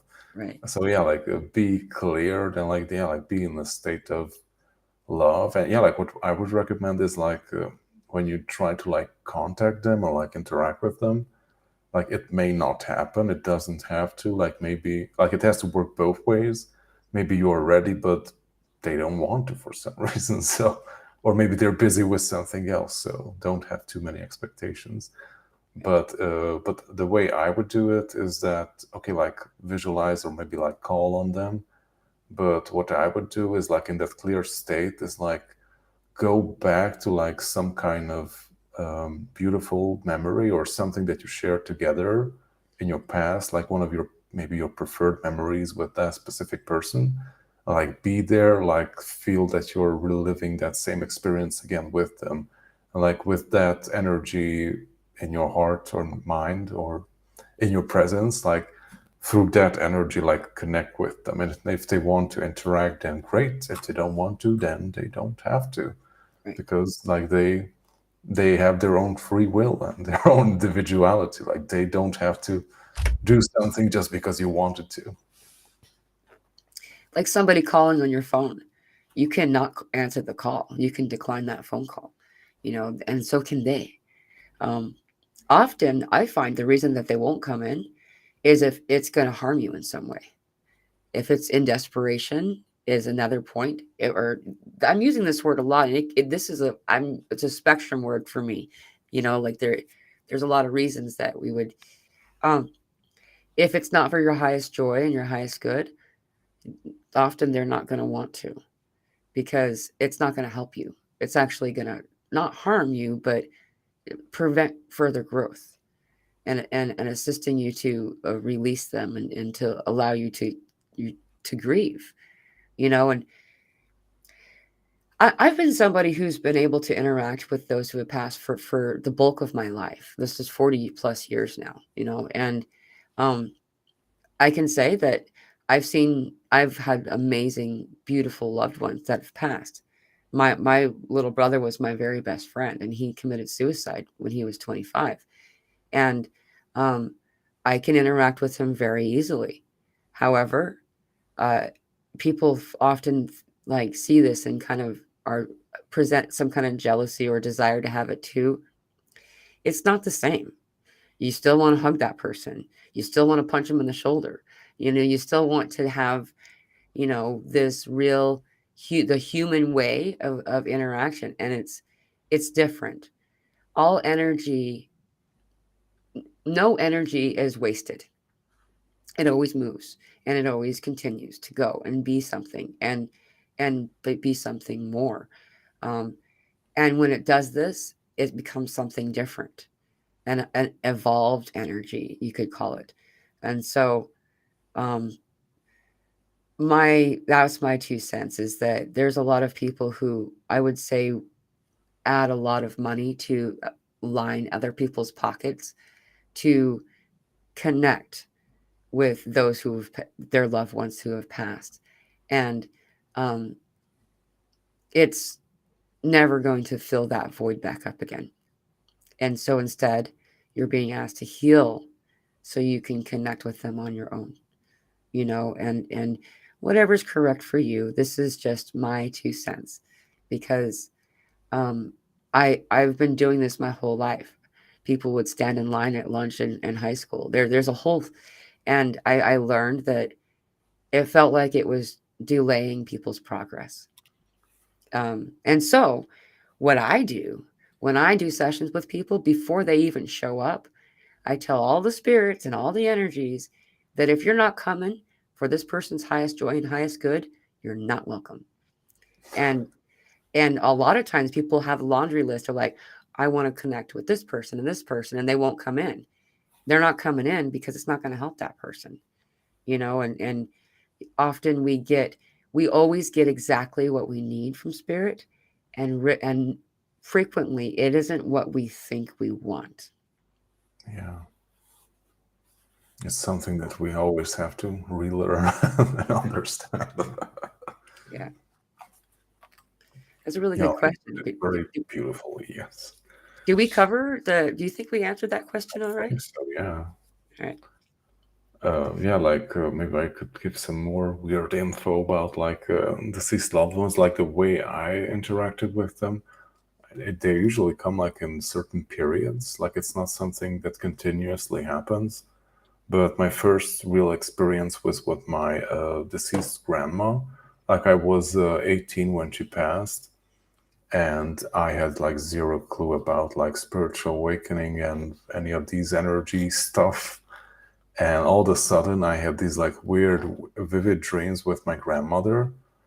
And I remember like the first dream that I had with her was that I remember I visited their old home, and they removed her bed from the room where she was like sleeping for decades. Basically, they removed it from its place for some reason. And I remember like that night when I went to sleep, I like entered that room and the bed was there. And all of a sudden, like the bed sheets were like flying up, and there was like this cadaver on the bed. I was like, oh my God. Like, what? Like she was very Yeah. upset or something. And I really got and I had these very intense dreams with her for an entire year. Each night I had experiences with her for an entire year, but I haven't realized why. But yeah, like, but I could definitely sense that in the beginning she was like very agitated. I don't think she was like ready to die or something. Yeah. Like she was not ready for it, and like she couldn't really accept it. And like each day we or night we worked together, like throughout the months I could feel like she becoming more accepting and more calm through those experiences. And after 1 year I haven't seen her for quite some time. I guess we achieved what we had to do together. I guess she kind of sort of accepted what happened and moved on. But later, when I had after I had my spiritual awakening, I think it was like 2 or 3 years after my awakening, I had some even more stranger experience with her. But now from a much more higher vibrational and much more evolved perspective. It not just didn't it didn't just happen to me. I was actually like doing stuff there. And the interesting thing how it started that the whole experience started at my grandparents' yard next to their house, and all of a sudden I was able to. I mean, I can fly or transport myself however I want to in the astral. So I started to levitate and like move around, and I knew the direction from the house towards the graveyard next to the village, and I started to like fly towards the graveyard for some reason. And the closer I got, like the thicker and denser the fog started to become, and all of a sudden I couldn't move forward anymore, and I was like almost like gravity like dragged me down to the ground. I couldn't Yeah. move anymore, and it was like so intense the experience because I could actually feel like the wet mossy grass underneath my body, and I was like, "Fuck, I'm wet!" Like, I was slammed to the floor, and all of a sudden, I was like in another place. It was also a house that I recognized that was like related to my grandparents, and she was there with her older sister who passed away like 10 years before her or so. And I could recognize the house, but it was not an exact representation of the 3D version, basically. So it was 90% there. There were certain things that were changed.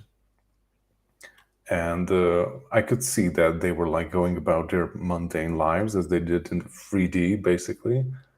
And all of a sudden I was just there like flying in the yard in my older version, and the old ladies were like, holy shit, like what is happening? I was like, I remember like, oh yeah, like you don't know me like this, and I was like landed and like reverted back to my younger self, and like after that they were like, okay, okay, okay. And I kind of like got the info that they're like reliving, or like they, to a certain extent they have like recreated their 3D lives in order to like create this transitional phase between their 3D limited lives and the passing over phase, basically. And the whole reason for the 90% recreation of the real thing is that they're, I mean, it's familiar, but it's not what you were used to. So there's always this little thing that is different to like remind you that this is not that. Like it's Yeah. similar, but you're no longer there. And like more and more new and weirder stuff comes in to like remind you that you're no longer there, and like constantly remind you that this is no longer that, and like are you ready to move on and like do something else if you want to. Right. Yeah. I resonate with that too. There's always something that's meant to be a signal of the time space continuum loop that you found yourself in. There's a signal, and it's like a code for that experience. There's tapping. Physical tapping is really common, by the way. Just as you reminded, or someone said, oh, I think it was, yeah, Ryan here says this comment, and this is something that happens a lot for people. I felt my late grandfather give me a tap on the back of my head, telling me to stop being silly. This is actually really common. People feel this tap tap tap like somewhere on their head usually. Sometimes it's a shoulder, and it's usually something that person already did while they were here with you Yeah, in very, this very physical way. present and remember. Yeah, yeah.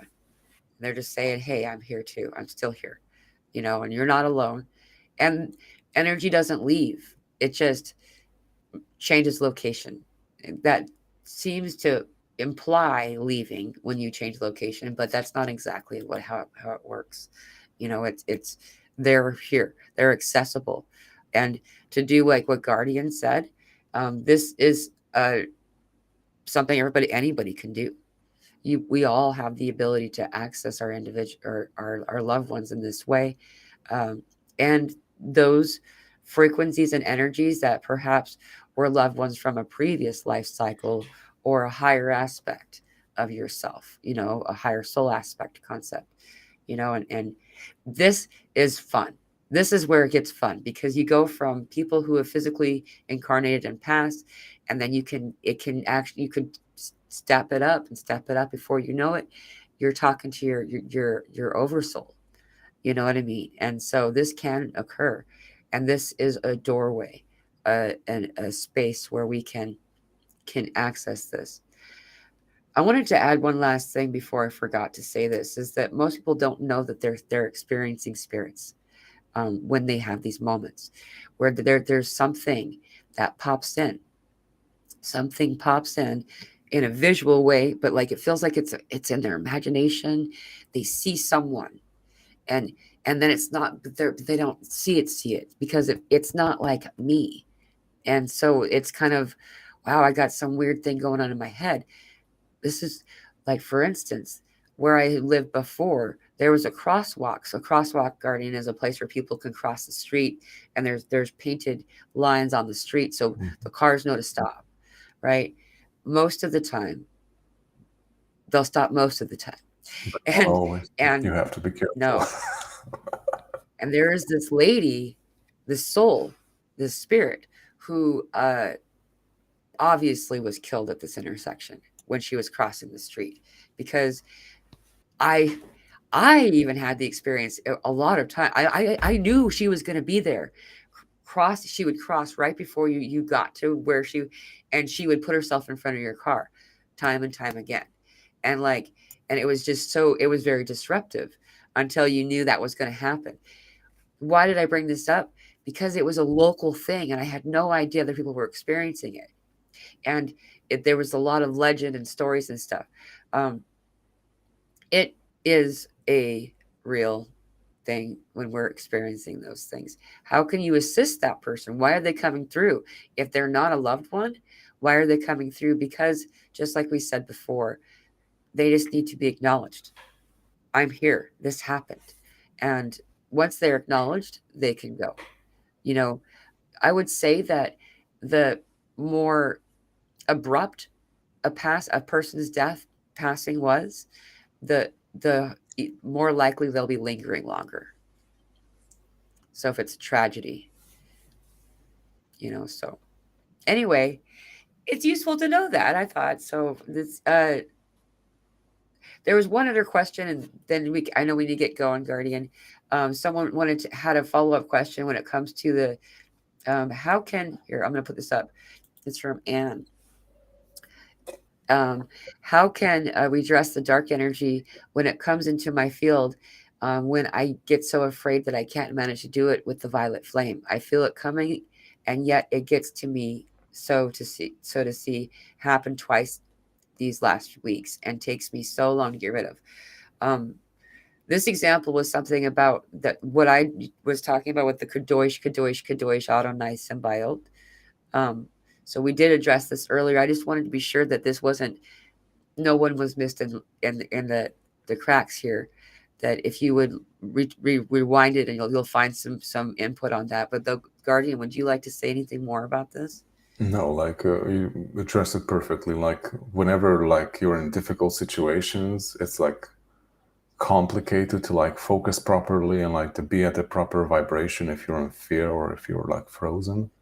So yeah, like use the Kadosh, Kadosh, Kadosh Adonai Sabaoth mantra. I think we have written this down, or you can like find it on YouTube as well.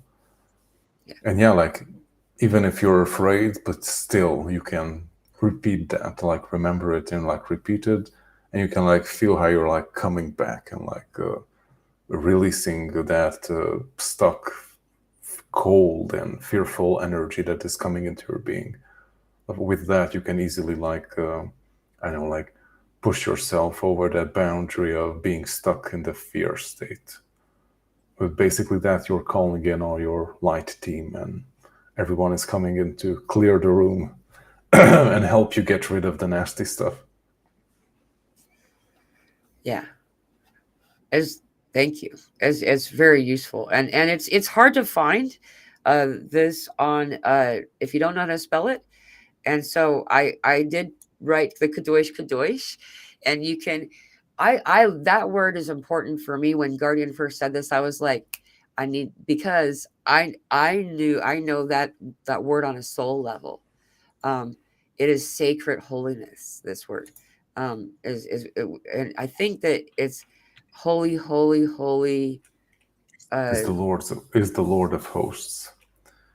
is the translation for this is a Latin, uh, I believe. I think it's Um, Aramic or Aramic. that sounds more correct. Yes.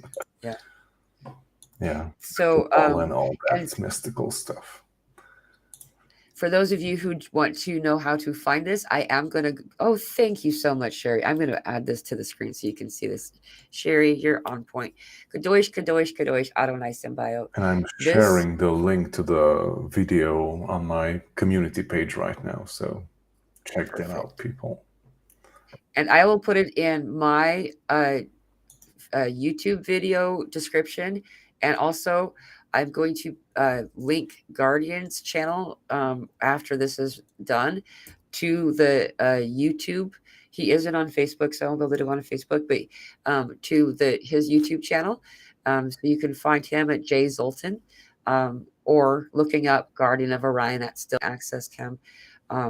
He has a lot of awesome, amazing content, and uh, you really are a guardian. So thank you so much for participating in this conversation. Thank you all for being here, and I look forward to having further conversations with Guardian in the future. I'm looking forward to it too, and these awesome interactions that we have. And I'm also very grateful for this very gentle timing, that it's not in the middle of the night. I'm now in a new time zone, so I can accommodate that now. Yeah, So it's a luxury. And thank you all for being here. I will talk to you soon, and just you got this. There's some stuff coming up. Just breathe. You're good. This is all things are temporary, and this stuff is the most temporary. So you're gonna be okay. I love you. Bye. bye. Have a beautiful day.